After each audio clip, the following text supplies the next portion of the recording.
Greetings, everyone. It is I, your favorite nightmare dragon, Riala. It's been a little while since the last video that was uploaded, and well, let's just say due to some issues that were going on, and how busy the director was, she decided to take a bit of a long break.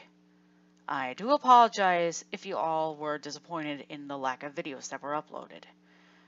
Well, fear not, she is going to be continuing making videos. There will be more plush videos, I can guarantee that. And, well, as of right now, this marks the day of, well, October.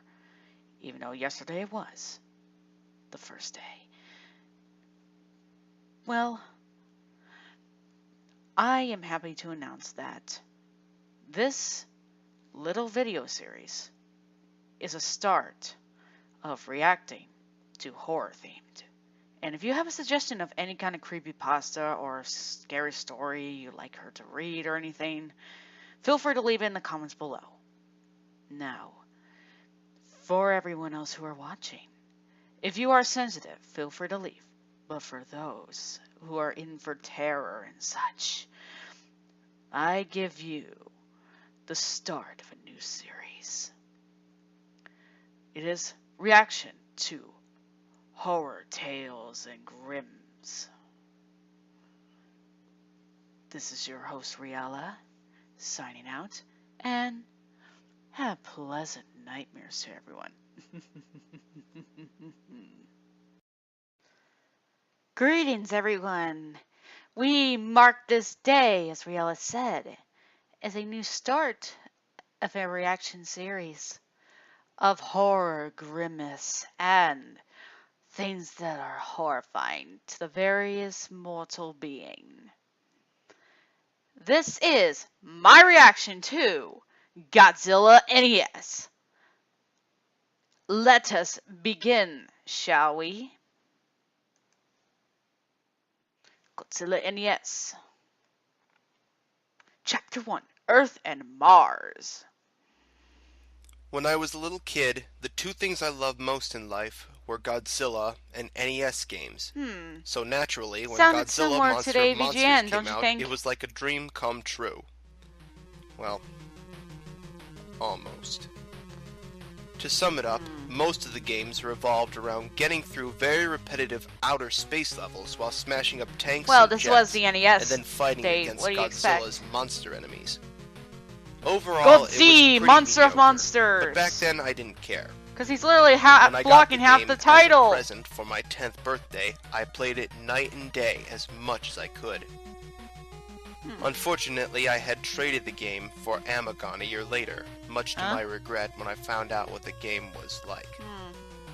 Recently, I had bought a new NES system, and through a lot of hunting and asking around, my friend Billy finally managed to find a copy of Godzilla. How about you tell him about that dumb robot I named was Billy? pumped to play my favorite Mike, he's childhood just a game. kid. Don't use that It never language. ever occurred to me to Sorry. ask where Billy found it. You got it He from also Balloon gave Boy? me some other games like got it from Legend Balloon of Boy. Zelda, Bomberman, and some stupid thing Huh? called Action 52. That's Godzilla horrifying. had That come last part. first. So I The started the Fiend. game, and the nostalgia came flooding back like a tidal wave. Godzilla's 8-bit theme song flooded proudly through the speakers, and I was soon grinning like an idiot. Some people laugh at me for playing such outdated games, but I've never had much enjoyment for any games other than those on the NES. Different strokes, different Those folks. 8-bit games take me back to where things were much simpler, more Oh, you mean like when they kicked your butt? safe. But after what's happened with this game, I don't have those feelings anymore. Screen caps. I had forgotten how quick the fun of smashing things as Godzilla wore off in the scrolling levels. The game bombards you with bullets and things crashing into you from every direction, and you're too big to avoid most of them. Well, Godzilla Although is my king. last What do you excitement expect? had worn down some, it wasn't long at all before I got to my first boss battle. My first opponent was Godzilla, an obscure squid kaiju who had never been in the I've Godzilla seen movies. enough. The most annoying thing about yeah. fighting Godzilla is that he always backs you into a corner and starts smashing you with his tentacle. Ooh. And you're unable to move until he Insert gets innuendo joke here. This move doesn't do any damage, but it can stall you until the timer runs out and you have to start the fight over, and he regains it. Oh, hi, Abyss. I didn't know your cousin was here. It's as annoying as it sounds. And of course, he did it when I fought him. Only for some reason, this caused the game to glitch up, because once he started smacking me, he never stopped. The timer is supposed to end the fight in about 40 seconds, but this lasted for nearly 5 minutes. Really? After that a long? while, the graphics started to mess up, with little red blocks all over the place. Which was weird because I just took the game out, blew on it, and then started again. I wasn't about to let a little glitch stand in my way, so I started again. This time, defeated Godzilla and the level's You should have other taken a boss, hint something was Mogira, up, without any not just it as a problems. glitch. So then, it was on to the next planet, Mars. I browsed around the board and found something unexpected. Where Varen's piece should have been, there was instead a piece representing Titanosaurus. Titanosaurus, my boy! There was only 10 kaiju in the game, and Titanosaurus is not one of them. Or so I thought. Perhaps Titanosaurus was originally intended to be in the game, but was swapped out with Varen for some reason. Sorry.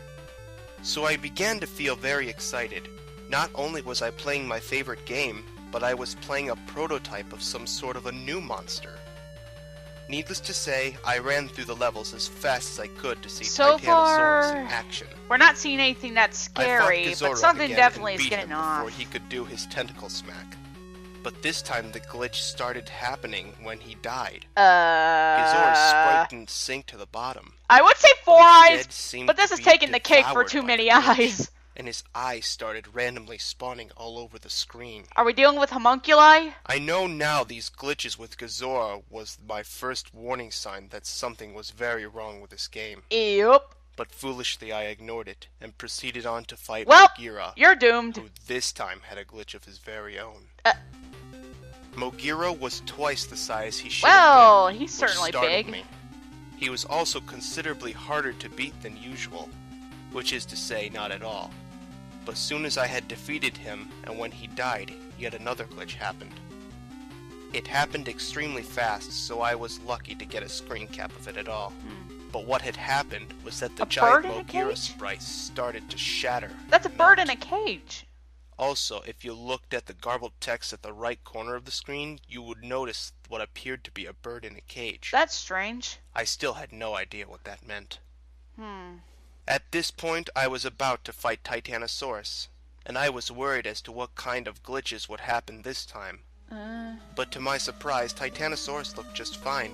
Although all the game's bipedal monsters were at the same height, Titanosaurus was a bit taller. Practically true. But since Titanosaurus actually was taller than Godzilla in his film debut, I thought this was kinda cool. Only film debut. After a very fun fight with the monster that wasn't supposed to be in the game, I took over the enemy base and proceeded not to Jupiter like normal, but instead to Pathos.